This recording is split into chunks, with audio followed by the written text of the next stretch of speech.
Alright, so welcome to the new video here. So what you're seeing in the background is just me laying out, practicing layouts on top of somebody else's work. This is HELLFORGed. It was a Kickstarter book. I can't figure out if there's a way to buy it besides via the next Kickstarter campaign if they do one. So I haven't read the book yet because I had the idea for this video, which is to practice drawing the characters, practice drawing the backgrounds and placing the characters in the scene, doing a couple of pages, and then following through with me doing my own comic layouts for it and comparing them to what the actual finished piece looks like. Well, for anyone who's interested, I'll give you a brief description of it. You can keep an eye out for it via Kickstarter, which is HELLFORGed is essentially Liz is transferred to New York.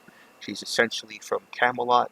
Her fable father is Merlin, and essentially she's the sword of Excalibur. She's Excalibur's sword in human form.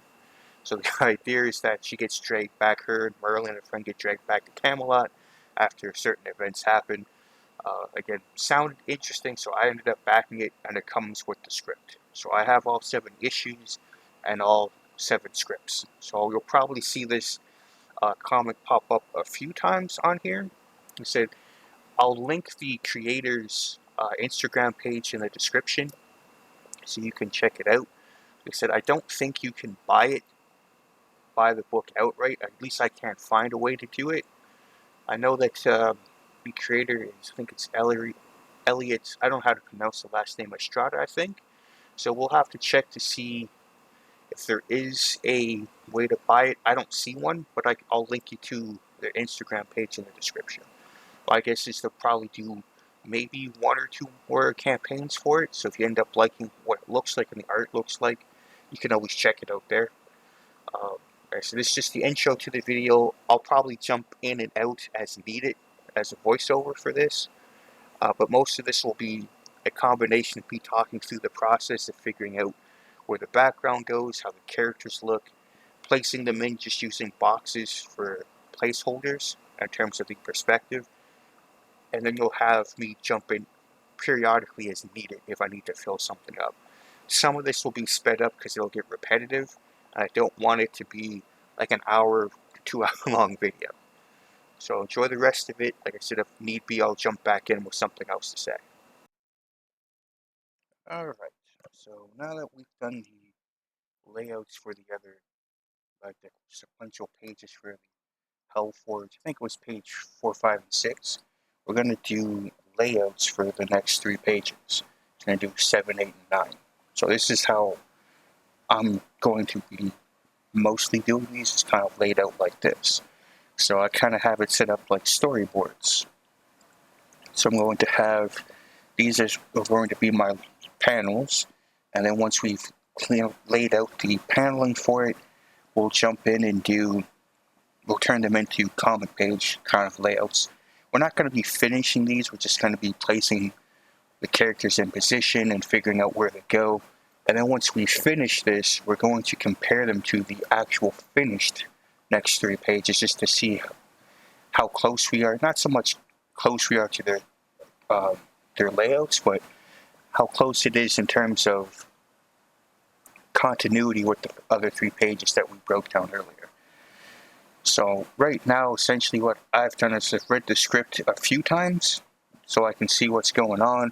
I've read the first page 2 or 3 times, and then I'm just going to jump in and get ready to start sketching it out. So let's start drawing here.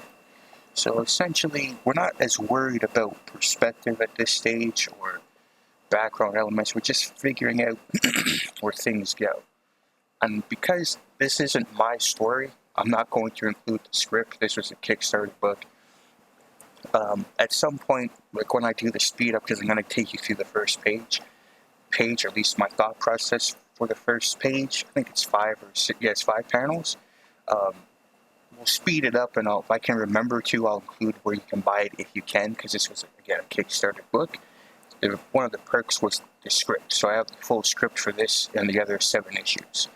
So this part here is essentially picking up where we left off. So it looks like they're coming out of the subway. So I'm going to assume I'm going to want something around here. They're coming out of the subway. Usually, the subway kind of has a set of stairs. Bring it down just a little bit.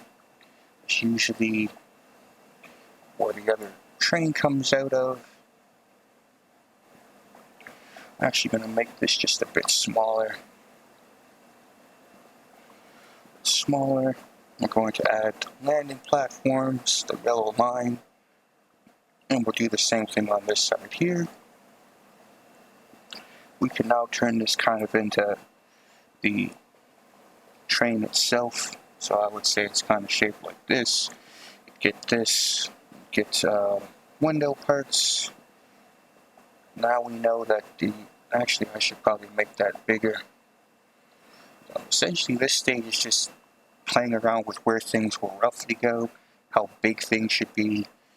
The two friends are leaving the train, so I would say there's probably a couple of people in here in terms of the background, so I'd say people waiting here, other people waiting here.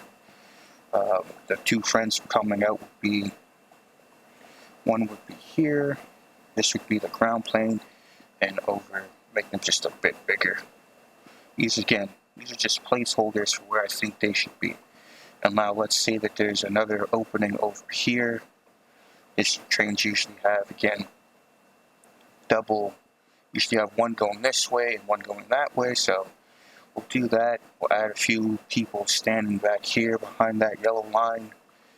We'll have bathroom area back here. We'll say somebody's coming out around here. So now we kind of have an idea of where people are going to be sitting. Again, I'm not as concerned about perspective. When I start laying it out as panels over here, then I'll add in perspective and we'll clean up the ideas that we have here. So this side here, it says something about, see, people standing around, mother and daughter. So I would probably, because we're in the same spot, I would probably bring it in like this. This is the other train spot coming out here. Have the train down here. And we can have the two friends. They're just like they're thought bubbles, and to me you want to include that in here as well when you do that, because it helps lead people through the paneling when we get over here. So I'm going to say that's here. I'm going to say that mother's like maybe this tall,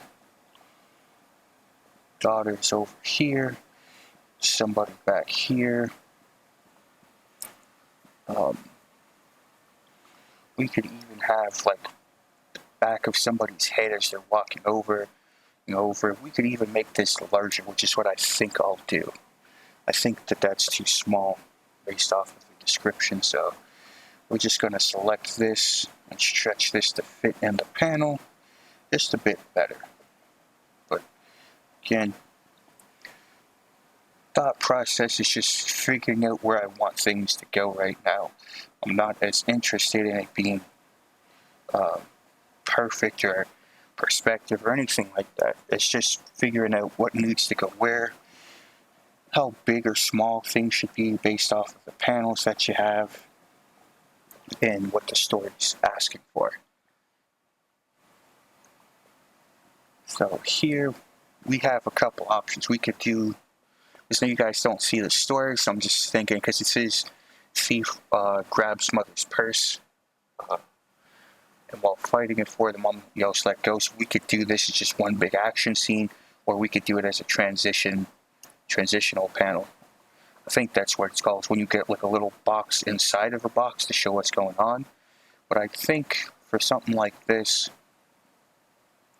I could probably want actual, like a nice big shot of them struggling over the bag. So for me, I'm thinking we'll have, say that the background would be kind of sort of the same. It'll just be blown up. We'll probably have to blow it up a little bit more. But we can have her, say she's standing somewhere around here. The kid somewhere back here looking up at what's going on, and him trying to snag the purse back this way. So he could be leaning back, pulling the purse. I actually probably should have switched the way that these is laid out, because if he's coming from over here in this panel, he should be running past him. But I think this works too. So you could have him snatching the bag off like this. But this is the ground plane here, so we have them all standing on the same area. We can add in a little bit of information for where that train's coming out of. I would even make this in all shadow, like this. Should make this a little bit bigger for the brush. So this is just me thinking, but I'd want to add this in as all shadow so that we know that this is where the train is coming out of. So this would be, like if we were inking this, this would be in all black. That way, when we get ready to, we can just quickly erase the characters out. Just makes them stand out just a little bit more. And it lets you know that something's coming from in here. You know it's a train station based off of what we're, if we were to add detail to it. So that's the third panel. And this part here, when he gets the purse, it says when he runs away with the purse. We also got to add the help. So give me a second here. To me, this is what that would be. Well, when he grabs the purse, so Steve grabs the mother's purse, fighting her for it. She asks for help. That's the third panel. So the fourth panel is he takes off with the purse, pretty much. So for me, again,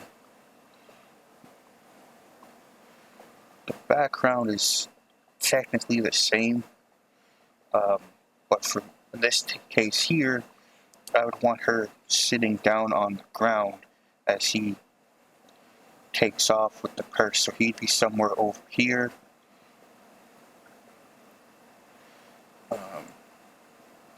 What I think he does,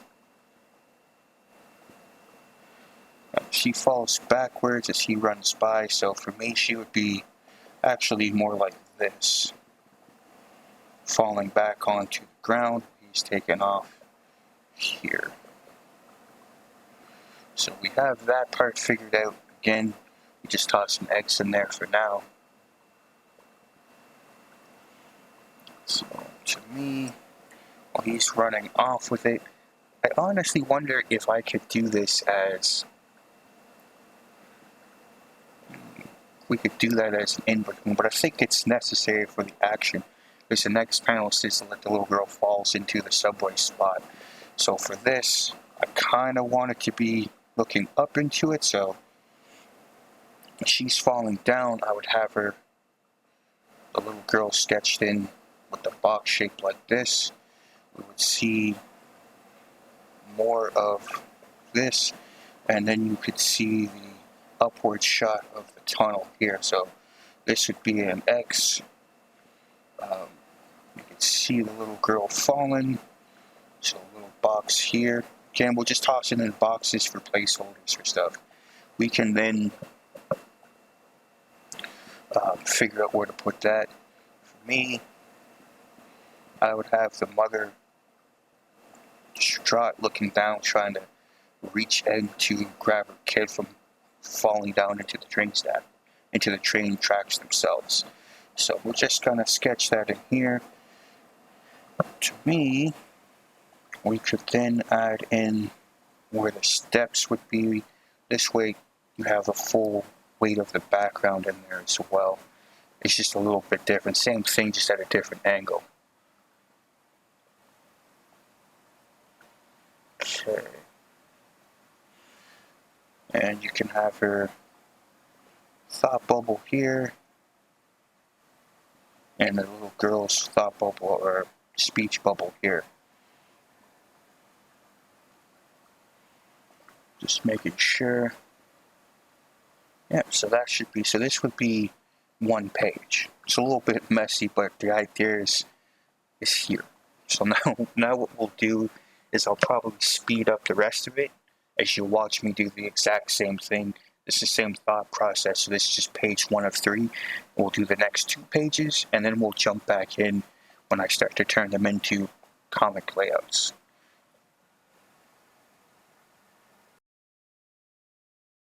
So the few things that I've learned while doing the thumbnails for this is I think I spent too much time adding in the perspective.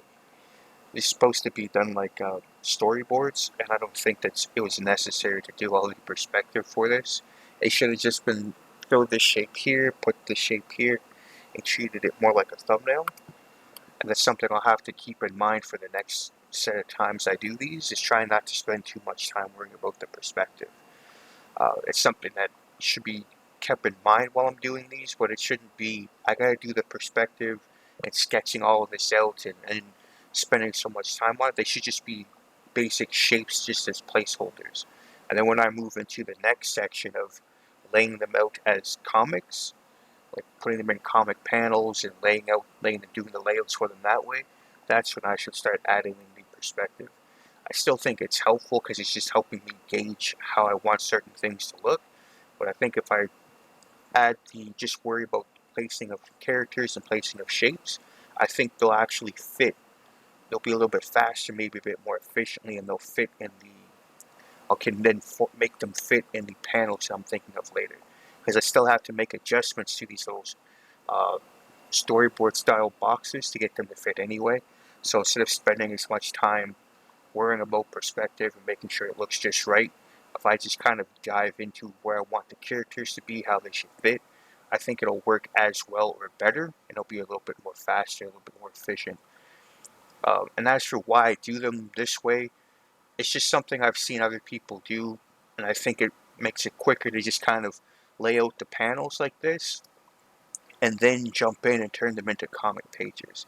That way I can just kind of do them really quickly, because when I do thumbnails for ideas, I kind of have the same concept in mind, just kind of bang out quick shapes, and then that expands into the final illustration. So in this case, same concept, it's just quick to do it this way, and then you can play around with how you want to lay things out. Do I want the box like this? Do I need it like this? And you can do a lot of experimenting with it, especially while you're practicing this stuff. It's all about experimenting. It's just like when you first learn how to gesture draw, you get okay with that, and then you add the shapes to it. It kind of looks a little off. To me, this is the stage I'm at with figuring out how to lay out paneling and stuff like that. So once I get a little bit better, the growing and learn a little bit more, I'll probably be able to get through these even faster. I think this took like to do all 3 pages like this took about 10 minutes. So,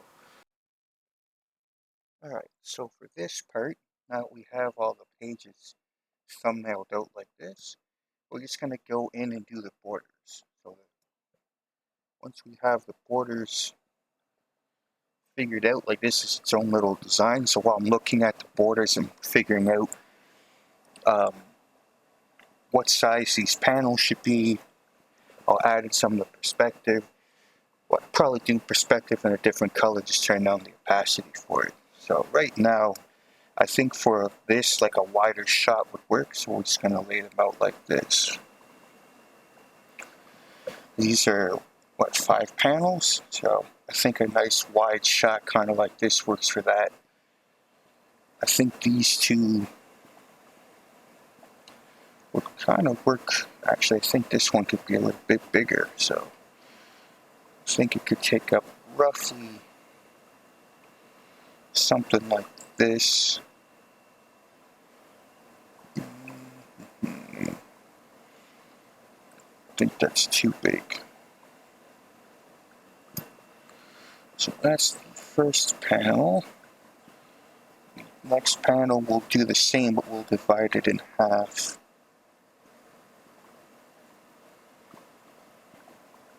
Let's see. Let's say something kind of like this would work for it, and now we'll just add in and just divide these up a little bit. I think something like this should do the trick for it.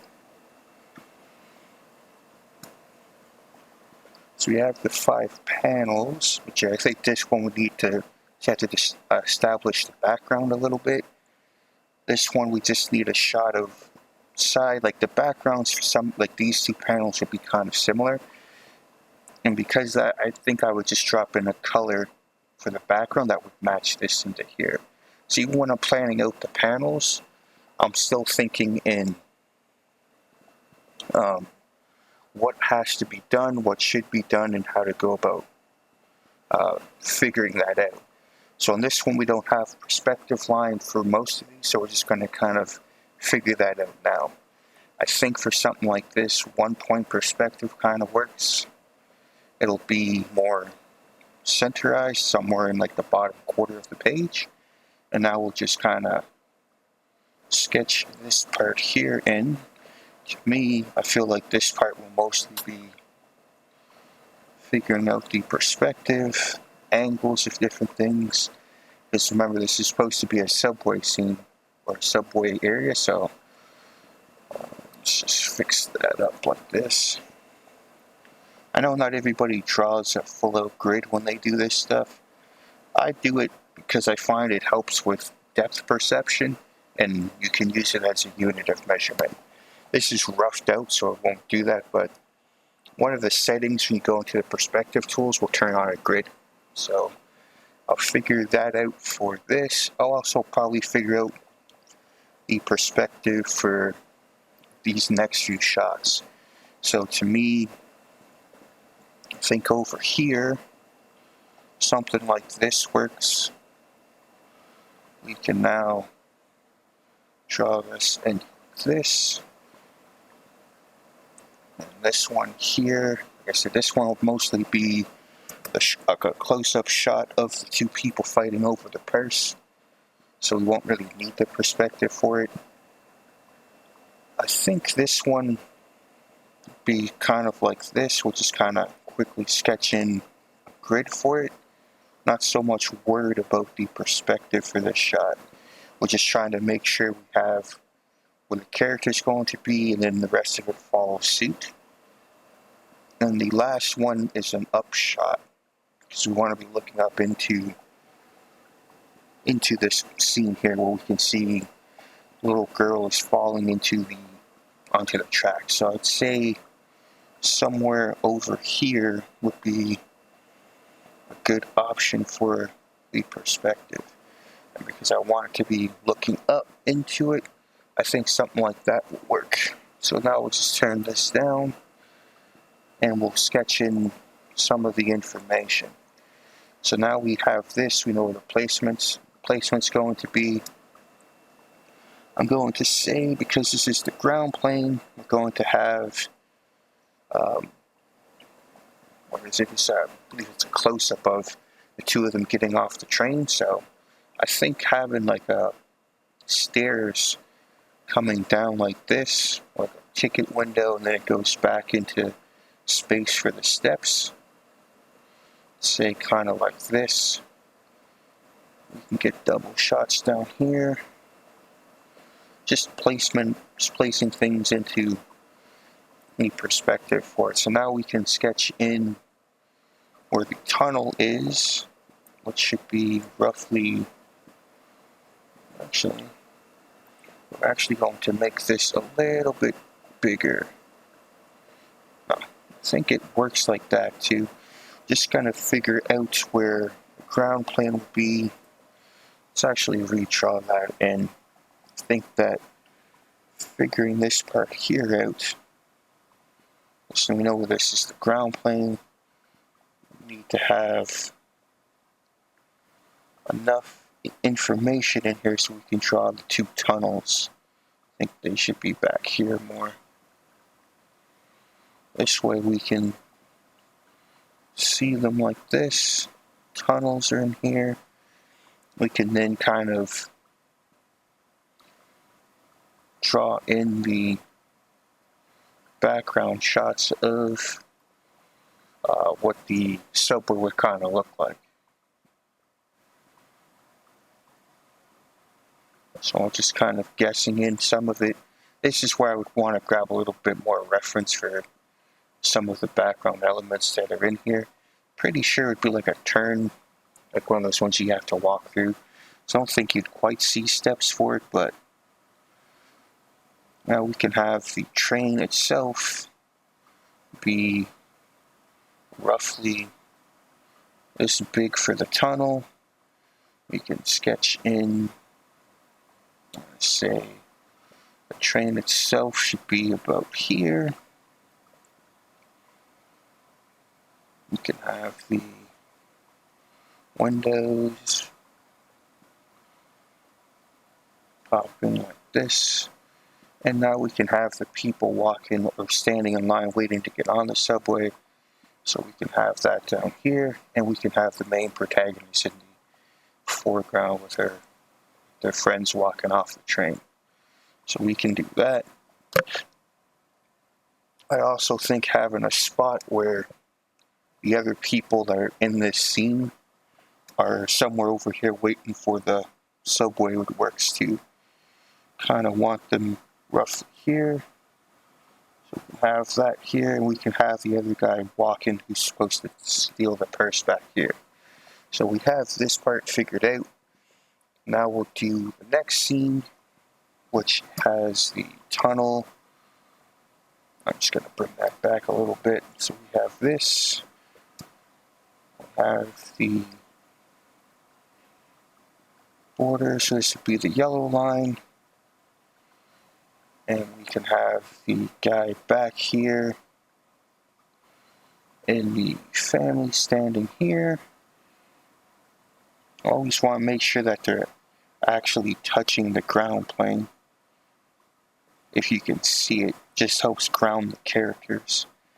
Now we can sketch in some of the track information and the tunnel back here. So the tunnel would go about here. That's it for me. I would just put an X so I know to make it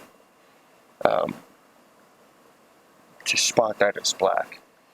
Now the next shot is them fighting over the purse.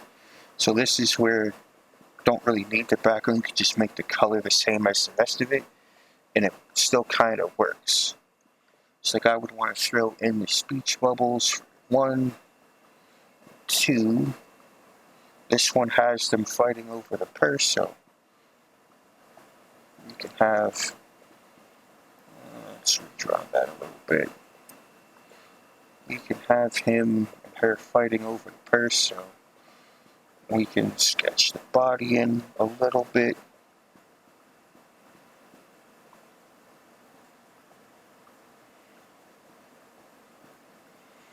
And her, like him ripping it off her arm, so we got to figure out kind of where she is in the scene as he's running by to take the purse. We could do it like that, or another option would be to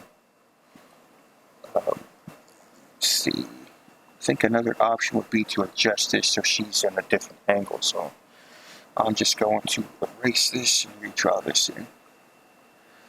This is just me, like I said, this is mostly just trying to figure out exactly how I want this to look.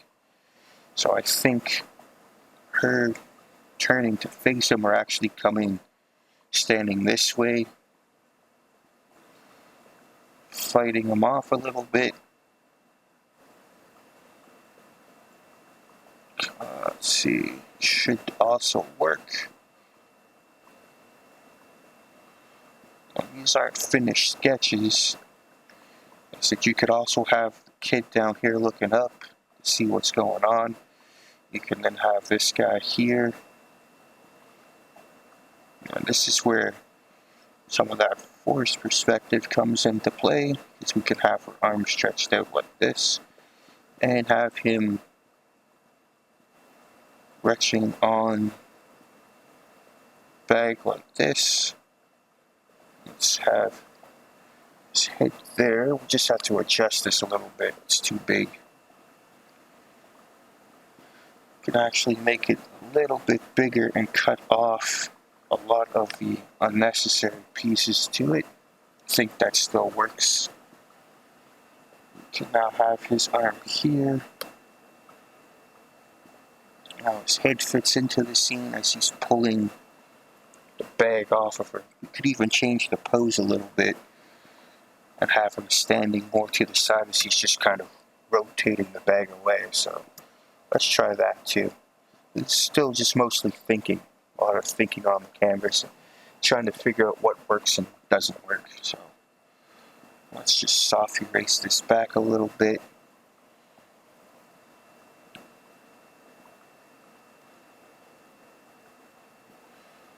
Let's see. So we can have him yanking the bag this way.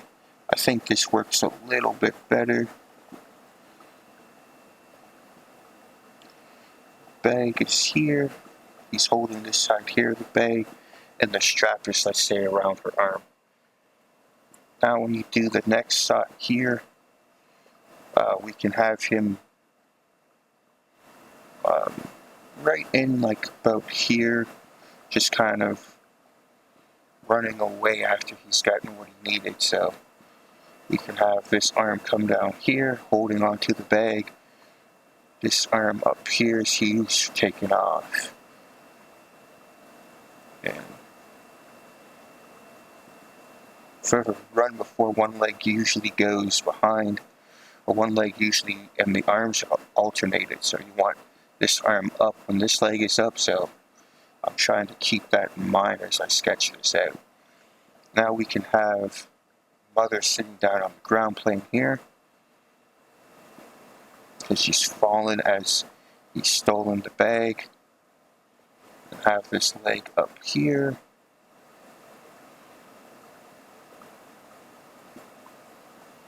As she's bracing on the fall.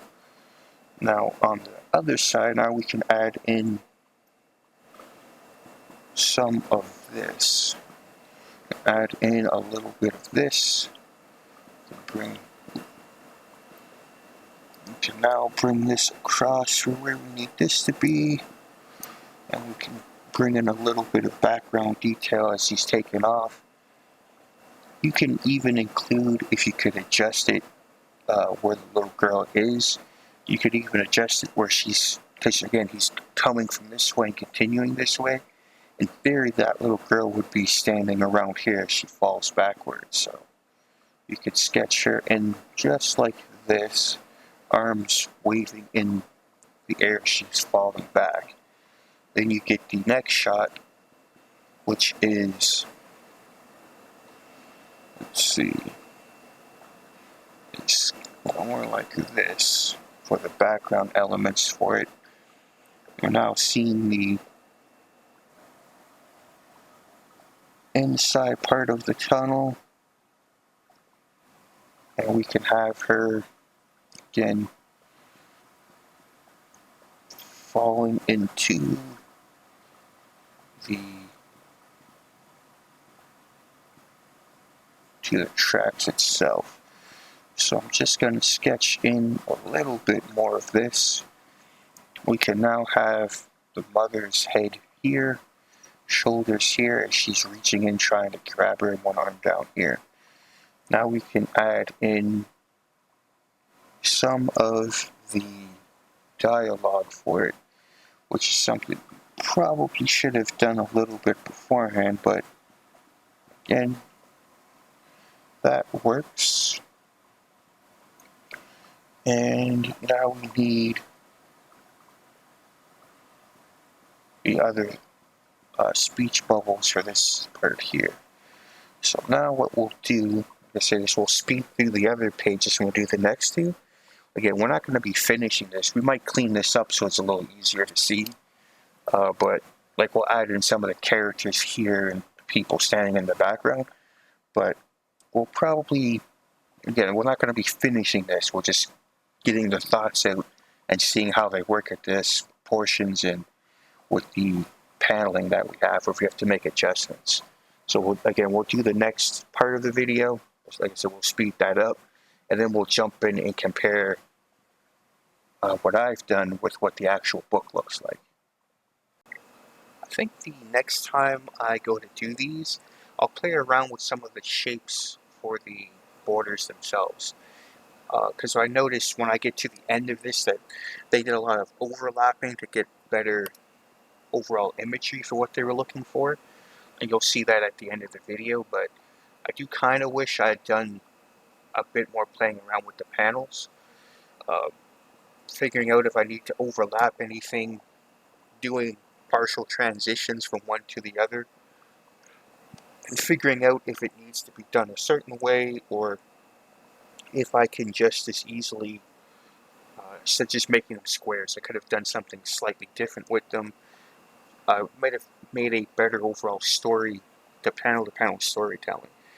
Just like making sure to add in um, the thought bubbles maybe before I start sketching some of it in. That way it takes out part of the um, composition of the panels. Makes it that way it doesn't get too crowded in one panel, including the speech bubbles. I included them in the thumbnailing stage, but I should have added those in first, which is something to keep in mind for later. So the next time I do these, I'll add the speech bubbles in, thought bubbles in, people talking first, and then adjust everything else around it. That way, it doesn't look as claustrophobic in the panels. But that's something for my next time running through these. This is my first time doing this, so I've done a few thumbnailing versions of it, but first time actually kind of laying everything out this way.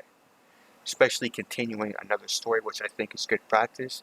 And I'll probably do another video similar to this where I'll speed up the actual part of me figuring out the perspective for the panels, and then just doing like the next two. We'll do like 2 pages to 3 pages each time, and then we'll get through probably the first issue, and then we'll do something similar to this in the second, third, maybe fourth issue.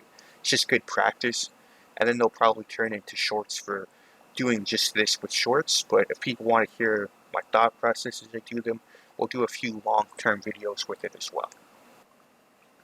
Alright, so we finished those 3 pages, and now we'll take a look at what the actual finished pages look like. So we had I used a more basic 1-point perspective. It looks like they've included a bit more background elements. I have it stacked with a few people, some background stuff. This looks a bit more interesting in terms of the background. I did like that they did a zoom up of this, whereas for me, I would have them standing over there. Then the next shot for this is this one here. I like how they've actually laid out the panel so you can get a bit more details of him taking the person bumping into the little girl. Mine has him, again, sneaking up on the side and then snatching the person running by.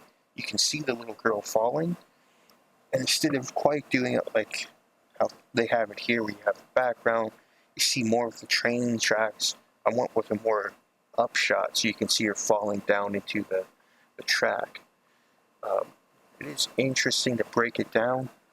It's down like if I was to go in to do more detailing for it or more information, I'd probably grab some kind of, because like I said, I haven't read this, so I don't know if it's more futuristic or not, but the background's a little bit more interesting, so I'd probably grab some kind of better underground train reference or something like that, and then I would start to add some of the details in.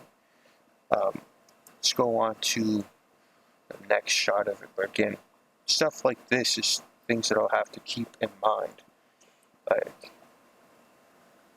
For this kind of stuff. You can see them struggling. Like the next scene here, like this. Mine's just a close up of them talking. You don't see her running into to jump down into it. I think this sequence works better. We did kind of have the same idea for having her jumping down. They're showing the train. I'm using shadows for it, because this part here would all be in black, just like it is down here.